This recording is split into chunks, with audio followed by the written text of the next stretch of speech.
안녕하세요. 전 대전에 사는 40대 여자입니다. 항상 이런저런 사연을 듣기만 했었는데 제가 이렇게 사연을 보내는 날도 오네요. 그동안 참 답답하게 살았는데 얼마 전에 그 모든 답답함을 사라지게 해주는 사건이 하나 있었거든요. 그 이야기를 한번 해보고 싶어 이렇게 글을 쓰게 됐습니다. 저에게는 3살 많은 남편이 있어요. 결혼할 때부터 서로 아이는 안 낳기로 합의해서 아이는 없고요. 그런데 돌이켜 생각해보니 그 합의가 신의 한 수였던 것 같습니다.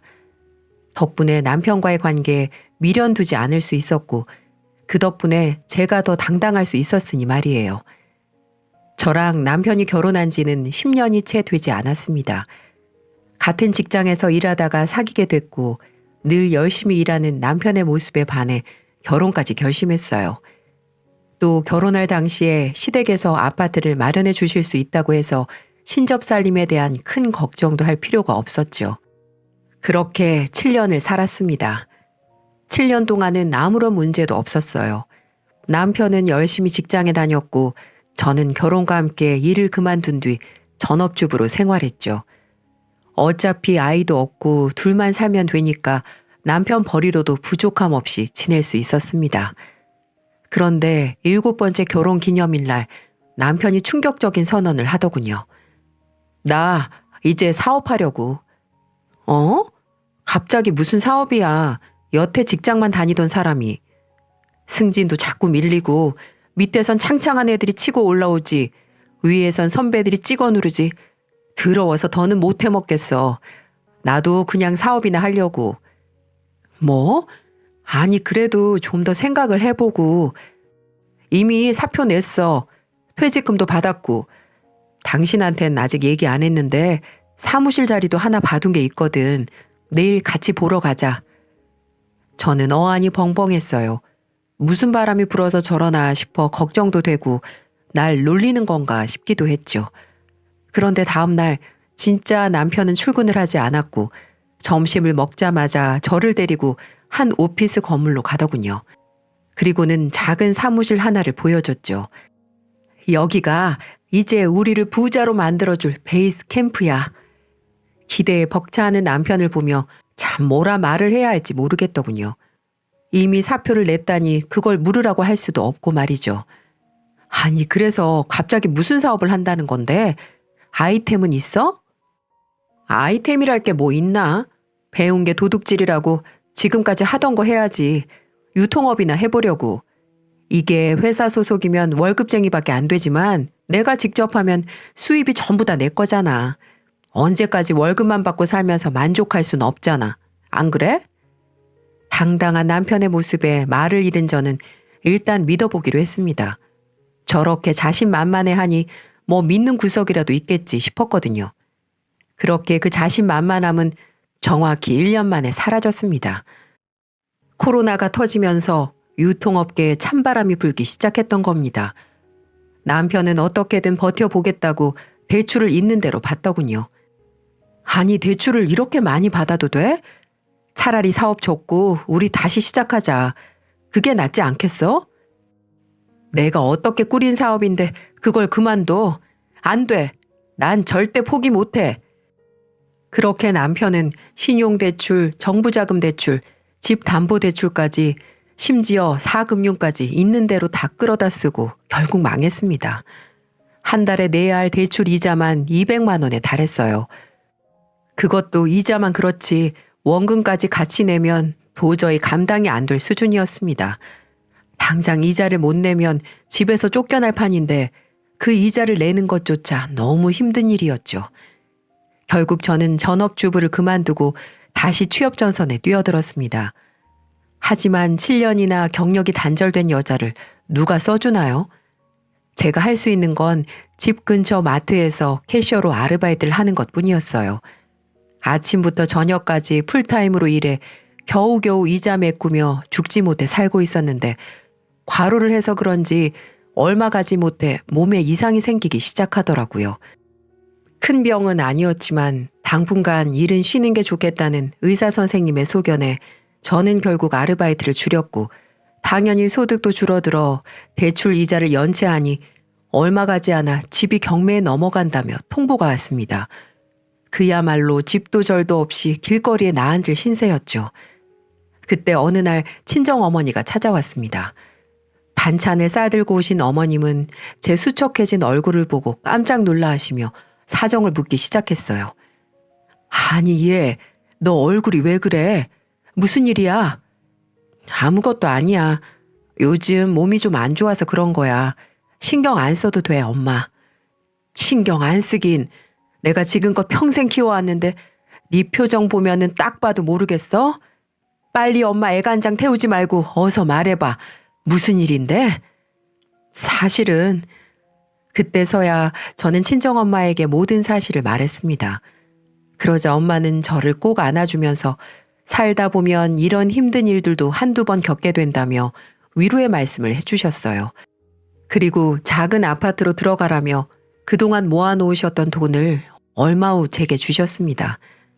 아파트 구하면 또 김서방 사고 칠 수 있으니 절대 김서방 명의라든지 공동명의로 하지 말고 네 이름으로 해.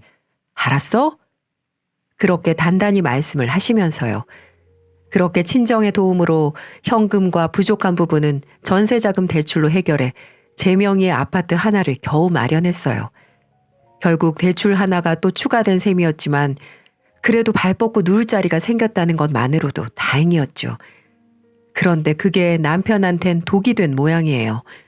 어떻게든 버텨보겠다던 남편은 결국 사업을 포기했습니다. 아니, 정확하겐 사업이 망해서 백수신세가 되었죠. 그리고는 매일매일을 술로 살더군요.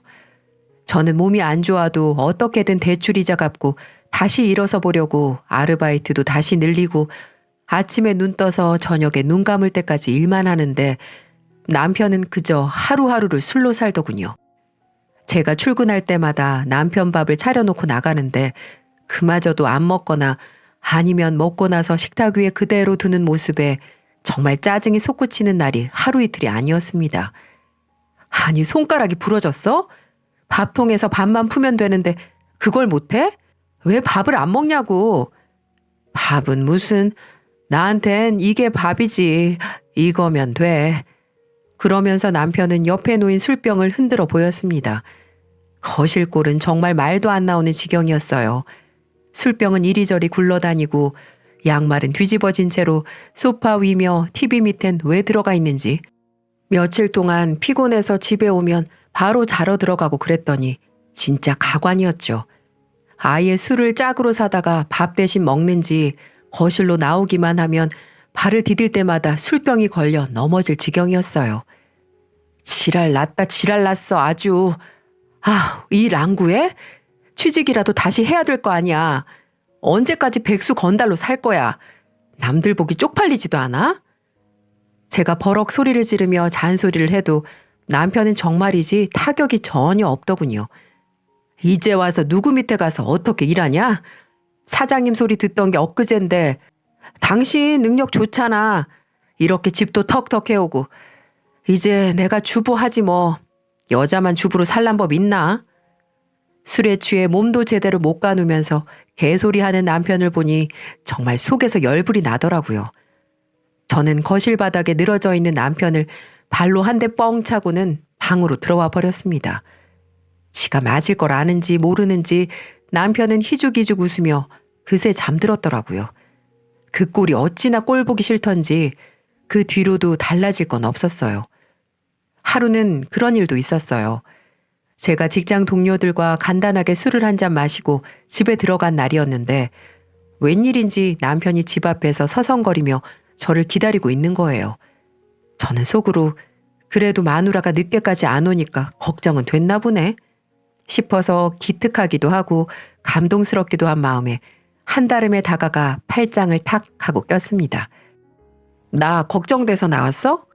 으이그 날도 추운데 왜 이렇게 얇게 입고 있어? 얼른 들어가자. 내가 따뜻한 커피 타줄게. 아니 그게 아니고. 응? 뭐가 아니야? 술 떨어져서 요 앞 가게 갔는데 돈이 없어서 일단 외상으로 하고 왔거든? 당신 오면 바로 준다고. 가게 문 닫을 시간 다 돼가니까 얼른 가서 돈 좀 내고 와. 오늘 안에 안 주면 앞으로는 외상 못할지도 몰라. 그 인간이 발을 동동 구르며 기다리던 건 제가 아니라 제 지갑이었더군요. 진짜 얼마나 어이가 없었는지 말문이 턱하고 막혔습니다. 저도 창피한 건 아는지 할 말만 하고 쑥 들어가 버리는 뒷모습을 보면서 진짜 저걸 죽일까 살릴까 생각마저 들더군요. 그래도 뭐 어쩌겠어요. 일단 외상했다니까 돈은 줘야지. 그래서 근처 가게에 가서 외상값을 갚아주고 집으로 돌아왔습니다. 그 사이에 소파에 누워 오징어나 씻고 있는 그 인간 모습을 보니 어찌나 속이 터지던지 앞으로 외상 같은 거 하지 말라면서 식탁 위에 5만 원짜리 2장 올려놓고 방으로 들어왔어요. 그날 이후에도 그 사람은 달라지는 게 전혀 없었어요. 남편은 여전히 매일매일 술로 지새웠고 제정신인 때가 있기는 한 건지 싶을 정도로 늘 취했습니다. 술만 마시면 그나마 다행이죠. 집에만 있다고 어찌나 안 씻는지 퇴근하고 와서 집 문을 여는 그 순간부터 꼬리꼬리한 냄새가 진동하곤 했어요. 아우 씨 진짜 냄새 때문에 집에 들어오기가 싫어 진짜. 당신 언제 씻었어? 마지막으로 씻은 게 대체 언제야? 이 냄새나 죽겠으니까 좀 씻어. 아 집에만 있는데 누구한테 잘 보인다고 씻으래. 그것도 다 낭비다 너.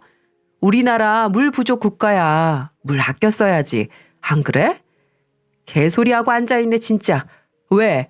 아주 똥도 모았다가 물 내리지? 오 그거 괜찮은데? 우리 오늘부터 해볼까? 진짜 혐오스러웠어요. 머리는 떡져가지고 까치집이 져있고 옷에는 김치 국물이며 치약 자국으로 얼룩져 있었죠. 옷을 얼마나 안 갈아입은 건지 안 봐도 뻔했습니다. 얼굴은 기름이 지다 못해 뾰루지가 덕지덕지 올라와 있지. 진짜 한숨밖에 안 나더군요. 좀 씻으라고 좀. 나 진짜 진심으로 지금 당신이랑 살아야 되나 말아야 되나 싶을 정도거든. 법원 가서 제가 안 씻어서 이 자리까지 오게 됐습니다. 소리 하기 싫으면 지금 당장 일어나서 씻어. 머리도 2번 감고. 남편은 그제서야 투덜거리면서 화장실로 향했어요. 저는 남편이 씻는 동안 집안을 치우며 페브리즈를 몇 번이나 뿌렸는지 몰라요. 술 냄새에 몸 냄새까지 온갖 냄새가 벽지까지 다 스며든 것 같았어요. 눈물이 핑 돌 정도로 서러웠습니다. 아니 내가 뭘 잘못했다고 이러고 살아야 하나 싶어서요. 걸레로 가구를 박박 닦고 페브리즈를 온 집안에 쏟아붓듯 하고 나서야 남편이 화장실에서 나왔습니다. 깨끗한 모습을 도대체 얼마 만에 보는 건지 기억도 안 나더군요.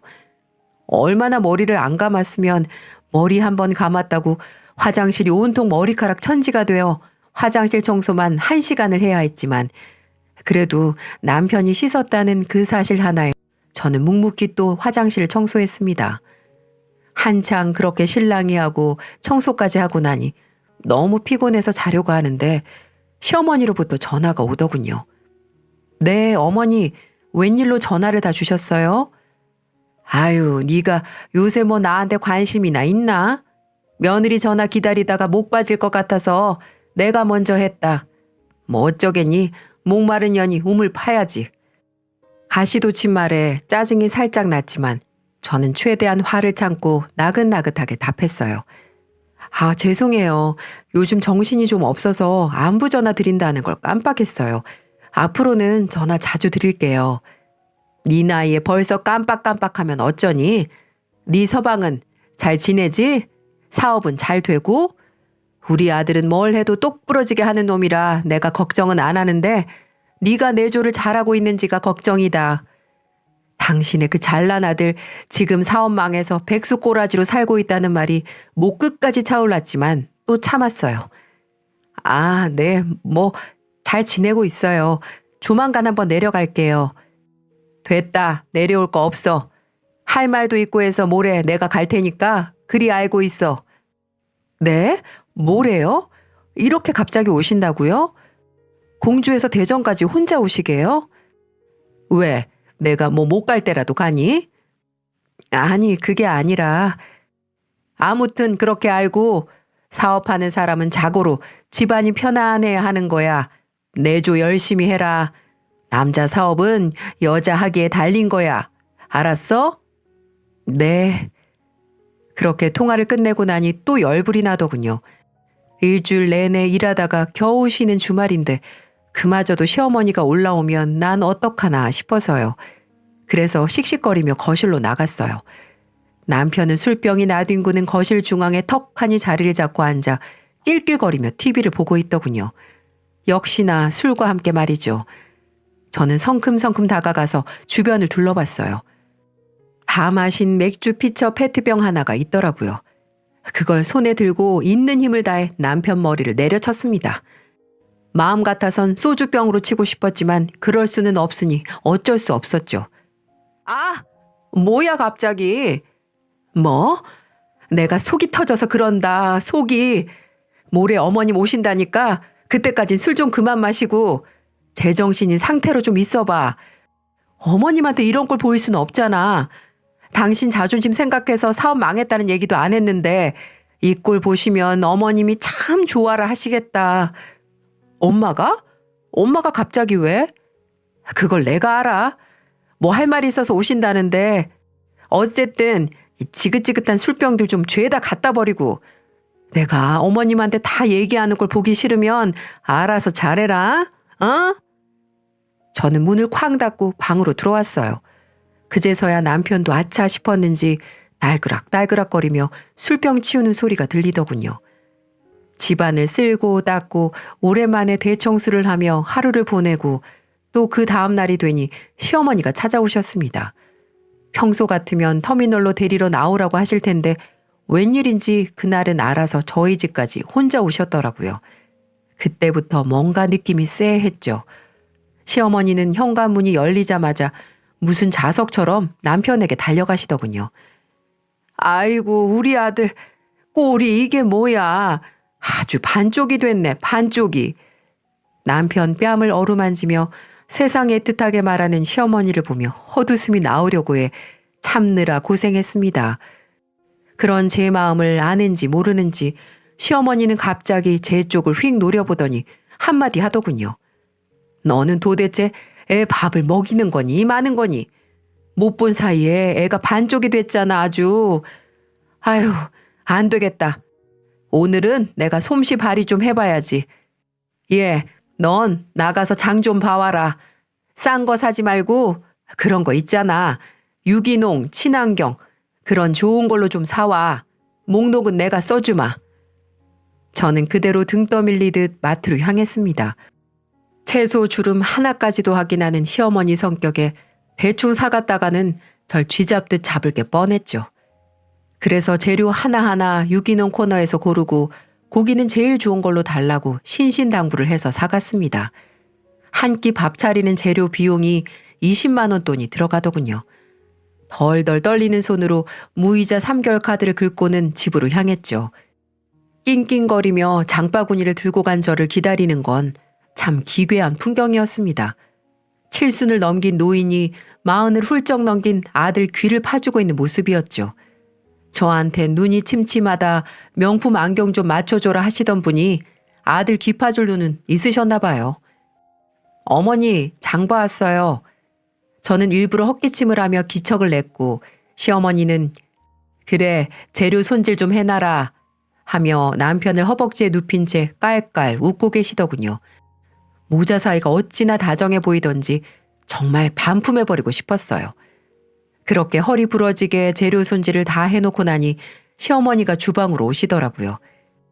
이제 내가 하마. 냄비나 하나 더 꺼내봐. 시어머니는 참 특이한 분이었어요.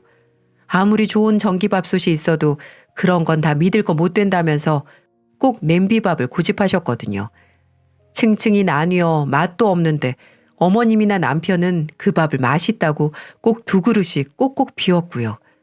익숙했기에 저는 그냥 그러려니 하며 냄비 하나를 꺼내드리고 거실 소파에 가서 앉았어요. 그랬더니 제가 잠시라도 쉬는 꼴을 못 보는 시어머니는 예, 그냥 그렇게 앉아있으면 엉덩이만 퍼진다. 못 써. 청소라도 해. 할 거 없으면 네 서방 어깨라도 좀 주물러 주던가 하시더군요. 죽어도 백수 남편 어깨 주무르는 짓을 못하겠어서 빨래할 게 생각났다며 베란다로 나가 한참을 버티다 나왔습니다. 와서 밥 먹으라는 소리에 나가서 보니 식탁이 거의 부러질 지경이더군요. 무려 팔첩반상을 떡하니 차려놓고 의기양양한 얼굴로 저를 쳐다보고 계시더라고요. 남편은 왜 지가 어깨를 으쓱거리는지 그렇게 한참을 말없이 밥만 먹고 있는데 시어머니가 먼저 말을 꺼냈습니다. 예, 니들 요즘 사업 잘 되지? 아니, 민정이가 갑자기 시집을 가겠다는데. 민정이 시집 간대요? 와, 그 기집애 평생 시집 못 갈 줄 알았더니 그 성질 더러운 애를 데려가는 남자가 그래도 있나 보네. 남편은 밥을 우걱우걱 먹으며 한참을 웃더군요. 잘된 일이라면서 말이에요. 근데 그쪽이 조건이 참 좋아. 학교에서 선생님 한다 그러고 집도 사돈댁에서 다 해주신다 그러더라. 아, 그럼 우리도 기본은 해서 보내야 하지 않겠어? 누구처럼 몸만 쏙 들어올 순 없잖니. 시어머니는 저를 흘깃 쳐다보더군요. 어이가 없었어요. 지금 이 집에서 이렇게 밥 먹을 수 있는 게 누구 덕분인데 시집 올 때 예단 마음에 안 들게 했단 이유만으로 도대체 몇 년을 우려먹는 건지. 그래서 저도 가시돋친 말로 대답했어요. 뭐 좋은 거 해서 보내면 좋죠. 시집가서 괜히 예단 못했네 어쨌네 하면서 눈칫밥 먹을 일도 없고. 그게 시집살이지 뭐가 시집살이겠어요, 요즘 세상에. 그러자 시어머니는 저를 또 흘겨보더니 다시 말을 이어갔습니다. 그래서 말인데 니들이 1,000만 원만 해줘라. 이제 와서 내 노후자금에 손댈 수는 없잖니. 내가 이 나이 먹고 일을 할 수도 없고 지가 모은 돈이 한 3천 있다니까 니들이 1,000만 원 보태주면 그걸로 혼수랑 예단이랑 기본은 해갈 수 있지 않겠어? 저는 그 말을 듣자마자 들고 있던 젓가락을 탁 하고 내려놨습니다. 어머님, 저희 그런 돈 없어요. 아니, 없기는 왜 없어? 네가 왜 난리야? 돈은 내 아들이 다 버는데 사장님 오빠 두고 있으면 동생도 그 정도 덕은 볼 수 있는 거지. 가만 보면 넌 참 애가 매정해. 항상 형제끼리 네 거 내 거 나누는 거니 지금? 돈 1,000이 뭐 그렇게 큰 돈이라고 그거를 못 해준다고 시애미 앞에서 눈을 똑바로 뜨고 대들어. 남편은 가운데서 아무 말도 못하고 있고 저는 코웃음이 나더군요. 사장님 오빠 좋죠. 근데 그 사장님 오빠 없어진 지 오래됐어요. 뭐? 뭐가 없어져? 이 인간 사업 망한 지 벌써 1년이에요. 1년 동안 백수 건달 생활하면서 술에 찌들어 살아서 돈도 저 혼자 벌고 집안일도 다 저 혼자 했어요. 근데 1,000만 원이 어딨어요? 1,000만 원이 네 집 애 이름도 아니고 저희한테 뭐 맡겨주셨어요? 아니, 그게 무슨 말이니? 사업이 망했다니. 그러더니 어찌할 줄 몰라 하는 남편 얼굴을 보고는 다시 저한테 다그치더라고요. 남자가 사업하다 보면 좀 그럴 수도 있지. 그런 걸로 그렇게 남자 기죽이는 거 아니다. 그리고 너희들 결혼할 때 내가 집도 해줬는데 그까지 1,000만 원이 대수야? 그때 못한 예단 지금 한다 생각하면 될 일을 가지고 정 안 되겠으면 이 집 담보로 대출이라도 받아. 그럼 될 거 아니야. 저는 기가 막혀서 한참 웃다가 대답했어요. 그 집이요. 어머님 아들이 사업자금 한다고 대출 다 끌어다 써서 이미 경매 넘어간 지 오래예요. 이 집도 저희 친정에서 도와주시고 제가 대출 받아서 마련한 거고요. 당신이 말해봐. 그래, 안 그래? 남편은 아무 말도 못했습니다. 잘 됐네. 그럼 네 이름으로 대출 좀 내면 되지 않니? 아니면 너희 부모님한테 이제라도 예단비 좀 달라고 하든가. 엄마 말대로 해. 이 집 담보로 대출 받으면 되잖아. 전세자금 대출 말고 장모님이 보태주신 돈 있으니까 대출 좀 나오지 않아? 잘난 남편 두고 살면 그 정도는 해야지. 그렇고 말고. 네가 어디 가서 이렇게 잘생기고 멋있는 남편을 만나? 그래도 우리나 되니까 너 같은 거 받아서 한 식구로 살고 있는 거지. 남편은 옆에서 거들고 시어머니는 계속 말도 안 되는 소리 하고 있고 정말 정상적인 대화라는 게 안 되는 것 같았어요. 어떻게 그런 사고방식을 가질 수 있는 건지 그 순간 정말 모든 정남이가 뚝 떨어졌습니다. 그래서 눈을 부릅뜨고 한마디를 해줬죠. 정말 참을 수가 없었거든요. 저기 어머님, 그럼 그 잘난 얼굴 반납할게요. 이혼한다고요. 어머니 말씀처럼 제가 어디 가서 이런 남편을 만나겠어요. 전화 되니까 여지껏 데리고 살아줬지. 저 지금 나가면 이 인간보다 훨씬 더 잘난 남자 만날 수 있어요. 이혼이 요즘 흠이나 되나요? 올라오길 잘하셨네요. 가시는 길에 그 잘난 아들 데리고 가세요. 그러자 시어머니와 남편 모두 당황하더군요. 그리고 남편에게도 면상에 대고 얘기했죠. 양심이 있으면 너도 알 거야. 이 집에 네 집은 단 1%도 없다는 거. 그리고 빚은 다 네 명의로 돼 있으니까 우리 헤어지면 빚은 다 네가 갚는 거고. 잘 됐네. 이제라도 나도 좀 편하게 살아보자. 너 같은 백수건달 알코올 중독자 말고 새 사람 알아볼 테니까 넌 네 엄마 데리고 이 집에서 꺼져. 들어온 네 짐들은 다 공주 어머니 집으로 보내줄 테니까 걱정 말고.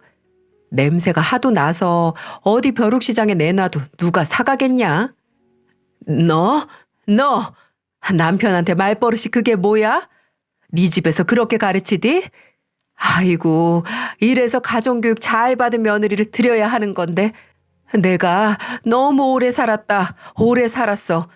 며느리년이 내 금쪽 같은 아들 잡아먹는 꼴을 보게 생겼네. 아이고. 시어머니는 갑자기 바닥에 앉아 통곡하기 시작했죠. 하지만 그렇다고 물러설 제가 아니었습니다. 이제 저 인간은 내 남편이 아니니까 그쪽도 시어머니 아니고 아줌마네요. 그쵸? 그래도 예정 생각해서 하룻밤 재워 보내려고 했는데 아무리 생각해도 안 되겠어. 너무 속이 뒤집혀서 말이야. 그냥 지금 당장 나가세요. 그 잘생긴 아들 얼굴 뜯어먹으면서 사시는 것도 괜찮겠네. 우리 집에선 적어도 이렇게 책임감 없이 살라고 가르치진 않았거든요. 그 집구석은 자식 교육 이렇게 시키나 봐요. 잘난 아들 얼굴 뜯어먹으면서 오래오래 사세요. 부디 다른 여자 데려다가 또 고생시키지 말고 두 분이서 행복하게 사시면 좋겠네요. 안녕히 가세요. 저는 그대로 남편과 시어머니를 끌고 현관문 쪽으로 갔습니다. 다 쫓아버리고 짐가방만 던져줄 생각이었어요. 그런데 그제서야 정신이 들었는지 남편과 시어머니가 살살 기기 시작하더군요. 아이고, 얘, 왜 이러니? 왜 이래? 너 착한 며느리였잖아. 이런 애 아니었잖아. 그래, 네 남편 사업이 망해서 속상한 마음 내가 충분히 이해한다. 이해해. 내가 1,000만 원 포기할 테니까 너도 그만 화 풀어. 네가 이렇게 우리 쫓아내면 우리는 어쩌니? 그래 여보, 한 번만 봐줘. 어? 나 이제 술 안 마실게. 진짜야. 약속할 수 있어. 개소리하고 앉아있네. 내가 널 믿느니 지나가는 똥개를 믿겠다. 그냥 우리 여기서 그만두자. 나 당신한테 미련 없어. 난 진짜 최선을 다했고 할 수 있는 건 다 했어. 당신 어르고 달래고 내가 일해서 먹여 살리고 다 해봤는데 당신이 변한 게 있어? 취직자리 한번 알아나 봤니? 지 식구도 못 먹여 살리는 게 무슨 가장이라고. 필요 없으니까 당장 나가. 그렇게 우쭈쭈 해주는 네 엄마랑 가서 둘이 살라고 그냥. 나 고생 그만 시키고. 남편은 눈물을 뚝뚝 흘리며 손이 발이 되도록 빌더군요. 취직자리 당장 알아보겠다. 다시는 돈 달라고 안 하겠다. 정말 별의별 약속을 다 하면서 말이에요. 한참 생각을 정리하다가 저는 한 번만 용서해주는 대신 조건을 하나 걸었어요. 서류에 도장 찍어. 어? 아니 여보, 이혼은... 지금 이혼하자는 게 아니야. 그럼 당신이 다시 백수건달로 돌아오거나 어머님이 다시 한번 나한테 예단 어쩌고 하면서 무리한 부탁하면 그 길로 법원에 가서 이혼 서류 접수해버릴 거야. 그니까 지금 도장 찍어. 그 서류는 내가 갖고 있을게. 남편과 시어머니는 눈빛을 주고받더니 잠시 후 알겠다며 마지못해 고개를 끄덕이더군요. 저는 그 길로 인터넷에서 이혼 서류를 뽑아 제 인적사항, 남편의 인적사항을 적고 도장까지 찍었습니다. 시어머니 앞에서 말이죠. 꼭 이렇게까지 해야겠니? 네, 이렇게 안 하면 제가 뭐 믿고 다시 이 사람이랑 살겠어요? 시어머니는 불편한 기색을 내비쳤지만 뭐라 말은 못하더군요. 그럴 만도 하죠. 자기가 말 한마디 잘못하면 당장 아들이 빚만 잔뜩 지고 길거리로 나앉게 생겼는데 별 수 있나요? 그 후로 지금까지 저는 아주 편안하게 살고 있습니다. 시어머니 간섭이나 예단 타령도 쏙 들어갔고요. 시누이는 자기가 갖고 있는 돈으로 알아서 결혼도 하고 혼수도 분수에 맞게 해가더군요. 남편은 자기 친구 가게에서 배달 일하며 지내고 있고요. 자기가 무슨 소리를 할지 모른다며 술은 입에도 안 대고 나름 성실하게 살아가고 있습니다. 지금만 같으면 뭐 앞으로도 그냥 살아도 되겠다 싶은 정도랄까요? 위기감을 느꼈는지 요즘 들어 남편이 자꾸 애 하나 가지자길래 한 번만 더 그 소리하면 서류 접수하러 간다고 했더니 그 말도 쏙 들어가더라고요. 참 재밌어요. 이래서 사람들이 그렇게 권력을 손에 넣고 싶어 하는 걸까요? 제 이야기는 여기까지입니다. 시댁, 시어머니, 남편, 정말 생각만 해도 쉽지 않은 존재들이잖아요. 그런데 그렇다고 해서 여러분이 항상 굽신거릴 필요는 없습니다. 오히려 당당해져야죠. 내 인생에 그 사람들 끼워준 게 누군데 하고 말이에요. 할 말은 하고 때로는 하도 내야 마음의 병에 걸리지 않는 것 같아요. 여러분도 하고 싶은 말 있으면 오늘부터 하시고 열받는 일 있으면 당당하게 화도 내면서 지내시길 바래요. 한 번이 어렵지 한 번 그러고 나면 이렇게 인생이 편해집니다. 지금까지 긴 이야기 들어주셔서 감사합니다. 모두들 행복하세요.